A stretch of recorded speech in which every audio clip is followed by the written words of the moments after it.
Varicose veins తో బాధపడుతున్నారా? భారతదేశంలోనే బెస్ట్ ట్రీట్మెంట్ అందించే ఏకైక హాస్పిటల్ ఏవిస్. నమస్తే రమ్మగారు. నమస్తే రమ్మగారు, కొన్ని పనులు చేసేసిన తర్వాత ఏదైనా ఇబ్బంది వచ్చిందనుకోండి, అనవసరంగా చేశాను ఈ పని, చేయకుండా ఉంటే ఎంత బాగుండేది, ఈ పని చేయటం వల్ల ఈ ఇబ్బంది వచ్చిందని మనకి మనమే గుర్తిస్తాం. ఎంత బాధపడతామో, ఆ రోజు వెనక్కి వెళ్తే బాగుండు, నిజంగా అది జరగకుండా ఉండుంటే బాగుండు, అంతలా కుమిలిపోతూ ఉంటాం. మనకు తెలుసు చేయకూడదని కూడా, కానీ ఎందుకు చేస్తాం అది? విధి బలీయమైంది. అంతేనా రమ్మగారు? డెఫినెట్గా కర్మ దుర్విపాకం వల్ల చేస్తాం జయ. మన కర్మ ప్రకృతి మనని దాని వైపుకి నడిపిస్తుంది. ఎంత వద్దన్నా మనకి ఇష్టం లేని పనులు కూడా ఆ రోజు ఏమిటో చేసేస్తాం. ఒక డెస్పరేషన్ వచ్చేస్తుంది. ఆ డెస్పరేషన్స్కి మనని గురి చేసేదే మన కర్మ. విధి, ప్రకృతి శక్తి మనని ఆ వైపుకి తోసిస్తుంది. అది చేయకూడదు అనుకుంటూనే కూడా చేస్తాం కదా కొన్ని. మరి మాట కూడా విసరకూడదు అనుకుంటూనే ఒక మాట అనేస్తాం.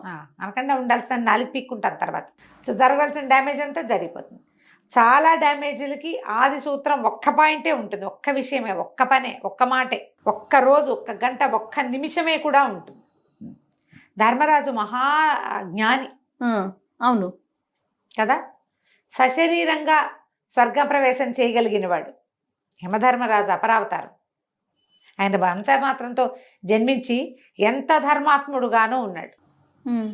ఆఖరి ద్రోణాచార్యుడు అస్త్ర సన్యాసం చేయడానికి ధర్మరాజు చెప్పిన ఒక్క వాక్యం వల్ల అస్త్ర సన్యాసం చేశాడు. ఎందుకంటే అతను అబద్ధం ఆడడాన్ని నమ్మకంతో, అంత గట్టివాడు. మరి సప్త వ్యసనాల్లో ఒకటైన జూదానికి ఎందుకు తలొగ్గాడు? అవును రమ్మగారు. ఎందుకు? దానివల్ల ఎంత అవమానపడ్డారు, ఎంత క్షోభను అనుభవించారు. కథకే కారణమైంది, ఎంత మహావినాశనానికి కారణమైంది అది కదా. అయితే ఈ విషయాన్ని వ్యాస మహర్షి జనమేజయుడికి చెప్పారట. జనమేజయుడు అడిగాడు, ఈయనంత అద్భుతమైన వాడు కదా మా తాత, ఎవరి ముత్తాత, మా ముత్తాత చాలా గొప్పవాడు, ఆయన ఎందుకు ఈ పని చేశాడు? అది చేయకుండా ఉంటే మహాభారత యుద్ధం అయ్యేది కాదు కదా, మహాభారత యుద్ధంలో మా తాత అభిమన్యుడు చనిపోయేవాడు కాదు కదా, కురుక్షేత్రం జరిగేది కాదు కదా అని అడిగితే వ్యాసుల వారు చెప్పారట, విధి బలీయమైంది నాయన, మన కర్మ మనని ఆ వైపుకి లాక్కెళ్ళిపోతుంది, దానికి ఎదురు తిరగలేం మనం. వద్దని తెలిసినా సరే ఆ క్షణానికి మన విధి మన వల్ల ఇది జరగాలంది, అది చెడిపోవటం మన చేతిలో ఉంది, అందుకని చేయించేస్తుంది. అంటే జన్మేజయుడు కామ్గా ఉన్నట్టు, ఆయనకు నచ్చల ఆ సమాధానం. ఇది బలీయమైంది, సాటిస్ఫై. ఇప్పుడు కర్మ దుర్విపాకం, కర్మ అనగానే కోపం వస్తుంది. ఇప్పుడు నువ్వు కూడా అలాగంట అన్నిటికీ అదే సమాధానం చెప్తారేంటి రమ్మగారు? అవునా, అనిపిస్తూ ఉంటుంది కదా, చేసేయన్ని చేసేసి అది కర్మ అనుకుంటే ఎట్లా అనిపిస్తుంది? అలాగా అనిపిస్తుంది. నీ రెగ్యులర్ క్వశ్చనే అది. అవును. అయితే ఇప్పుడు ఈయన అన్నట్టు వ్యాస మహర్షి, సరే నువ్వు సాటిస్ఫై అవ్వలేదని తెలిసింది ఆయనకి. అబ్బాయి సరే నేను వెళ్ళొస్తాను, రేపు ఒక గుర్రాల బేరం వస్తుంది నీ దగ్గరికి, ఏ గుర్రం కావాలంటే ఆ గుర్రం కొను, అందులో ఒక నల్ల గుర్రం ఉంటుంది, ఆ గుర్రం మాత్రం కొనకు, కొనద్దు. కొన్నా సరే దాని మీద ఎక్కద్దు, ఎక్కాలనిపించినా సరే దాని మీద స్వారీ చేసినా ఉత్తరపు దిక్కుకు మాత్రం వెళ్ళద్దు. ఉత్తర దిక్కుకు వెళ్ళినా సరే అక్కడ ఒక అందమైన అమ్మాయి కనపడుతుంది, ఆమెను మాత్రం వివాహం చేసుకోవద్దు అని చెప్పాడు. బాగుంది. మరుసటి రోజున బోలెడన్ని గుర్రాలు వచ్చినాయి. గుర్రాల బేరం ఆడుతుంటే నల్లటి గుర్రం ఎంత బాగుందంటే అంత బాగుంది. ఈయనకి మనసు లాగింది. మరి లాగదు, వద్దన్నాడు కదా, అటు వెళ్ళింది. గుర్రాన్ని కొనద్దు, కొన్నా ఎక్కద్దు అన్నాడు. ఎక్కను, నేను కొంటాను అంతే. కొన్నా ఎక్కద్దు అనేది ఉంది కదా క్లాజు, కొందాం ఇప్పుడు ఎక్కద్దు అని చెప్పి నల్ల గుర్రాన్ని కొన్నారు.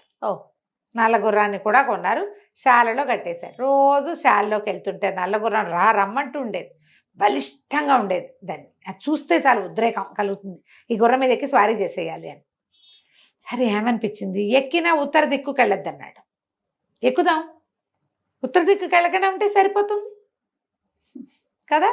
అందుకని ఏం చేశాడు, సరే గుర్రానికి కళ్ళెం అది వేయించి జీనేయించుకుని 3 దిక్కులకి తిరిగేవాడు. కొన్నాళ్ళు తిరిగాడు. తిరిగాక ఏమనిపించింది, ఉత్తర దిక్కులో ఏముందో చూద్దాం, అక్కడ ఒక అమ్మాయి కనపడుతుంటే అమ్మాయి కేసు చూడద్దు అంతే కదా అని చెప్పి ఉత్తర దిక్కు కూడా వెళ్ళాడు. అక్కడ ఒక మహాద్భుత సౌందర్యవతి కనపడింది. ఎంత బాగుందో. చూడకుండా వచ్చేసాడు. ఆ అమ్మాయే పిలిచింది.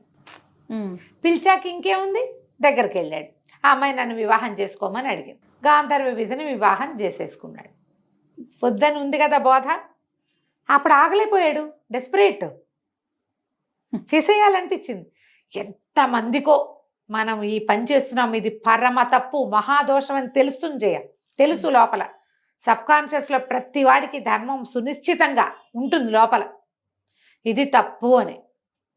కానీ బుద్ధి కర్మానుసారిణి, అంతే చేసేస్తారు. అక్కడి నుంచి వివాహం చేసుకుని తీసుకొచ్చేసాడు. గాంధర్వ విధిని వివాహం చేసుకున్నాడు. అసలు ఎంత సౌందర్యవతో ఆవిడే ఇంటికి తెచ్చాడు.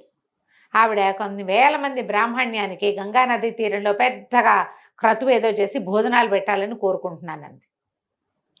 అందరినీ పిలిచారు. ఎంతమందినో. ఈవిడ మంచి రసోత్తరమైన వస్త్రధారణ కూడా చేస్తుంది ఆవిడ. ఈ మహాద్భుత సౌందర్యవతి బ్రాహ్మణ్యం అందరికీ దక్షిణలు ఇస్తుంటే ఒక యువ సన్యాసి ఆమెను చూసి ఒక లోబడినట్టుగా ఒక ఫ్లర్ట్ చేశాడు ఆమెతోటి. యువ బ్రహ్మచారి ఎవరో. ఆవిడ వలవలా ఏడ్చేస్తూ, ఇంకేముంది, వీడు నాతో ఏదో కన్నుకొట్టినట్టు మాట్లాడాడు, వీడు నాతో అదోలా ప్రవర్తించాడు, దుర్మార్గుడు అని తెగేడ్చేసింది. ఇచ్చేస్తే నా భార్యని ఏడిపిస్తే ఊరుకుంటాడా ఎవరైనా? భార్యని కామెంట్ చేస్తే అదే కత్తి తీసి తెగటార్చేశాడు ఈయన జనమేజయుడు. ఎలాంటి వాడు? మెడ నరకగారు, అర్రే బ్రాహ్మణ హత్య చేశానే, ఇంత పాతకానికి ఎందుకు ఒడిగట్టాను నేను అని విపరీతమైన దుఃఖంలో మునిగాడు. మరుక్షణం వ్యాస మహర్షి వచ్చాడు. మాయంతా తొలగిపోయింది, మొత్తం అయిందంతా మాయే. ఇలా కర్మానుసారిణ అవుతుంది బుద్ధి. ఇలాంటిది నీకు సంప్రాప్తి ఇచ్చాలంటే నువ్వు అక్కడ ఒక మెట్టు తప్పు మెట్టు ఎక్కాలి. అదే నేను ఇట జారుడు మెట్లు మనం ఏం చేస్తాం, ఒక గోలికాయతో కొడితే అది ఇలా ఇలా ఇలా ఇలా తిరిగి ఒక బాణానికి కొడుతుంది, అది వెళ్ళి ఎవరినో చంపుతుంది. ఇప్పుడు ఈ బాణాన్ని చంపింది నువ్వు కాదు, ఈ బాణంతో చంపింది నువ్వు కాదు, కానీ దాని మొదలెక్కడుంది? నువ్వు కొట్టిన గోలికాయ. అంతే. గోళీలు ముట్టుకోవద్దు అన్న బోధ ఉంది నీకు. ఒకదాన్ని ముట్టుకుంటే ఏమవుతుంది అనుకుంటావు నువ్వు, చివరికి ఇది జరుగుతుంది. ధర్మరాజు కేవలం విధి ప్రేరితంగానే చేశాడు. వద్దని చెప్పినా చేశావు నువ్వు, తప్పని తెలిసినా ఆడాడాయన. అది మహాసంక్షోభానికి కారణమైంది. ఎప్పుడూ కూడా దాన్ని మనం భగవద్గీతలో చెప్తారు, దాని నుంచి తప్పించుకోలేరు. విధి నుంచి, ప్రకృతి నుంచి కర్మానుసారం నీకు నువ్వు ఆ క్రియలకి లోబడిపోతావు. అది అక్షర సత్యం. ఎంత పెనుగులాడినా నువ్వు వెనక్కి రాలేవు. ఎంత దైవబలం కావాలో దానికి, ఎంత ఆత్మనిగ్రహం కావాలో మనకెక్కడుంటుంది? కలికాలం ఇది. ఇక్కడ దైవబలము ఎక్కువ ఉండదు, తాత్కాలికంగా ఉంటాయి దైవబలాలు. ఉంటుంది, తక్కువ ఉంటుంది, అప్పుడప్పుడు ఉంటుంది, ఎల్లప్పుడూ నీతో ఉండదు గొడుగులాగా. ప్రతి ఎండలోనూ నీకు గొడుగు పట్టదు ధర్మం, అప్పుడప్పుడు ఉంటుంది. దైవం కూడా అంతే. ఇక నీకు సంయమనం అంటావా, అది అసలు మొదలే ఉండదు ఈ కాలంలో. కలికాలం వచ్చేస్తోంది కాబట్టి అంతే, అది ఉండదు నాయన. సో విధిరాతకు తల వంచాల్సిందేనా? తల వంచాల్సిందే, అది తప్పదు. ఇప్పుడు మనం పోరాడాలి దాని నుంచి తప్పించుకోవడానికి. ఒక్కొక్కసారి తప్పుదాకా వెళ్ళి కూడా కొంతమంది వెనక్కి వస్తారు. వాడికి ఒక ప్రచండమైన ఆత్మశక్తి ఉన్నవాడు, తక్కువ ఉంటారు కదా జయ. అవును కదండి. దాని నుంచి తప్పించుకోలేము. పోనీ తర్వాత ఏం చేయాలి? ప్రాబ్లం మేనేజ్మెంట్ అయినా చేయగలగాలిగా మనం. చెడిపోయింది, దాన్ని సరిచేయడానికి ప్రయత్నం ఏదైనా చేయాలి. ఇది కథ. అద్భుతం. నమస్తే అండి. నమస్తే.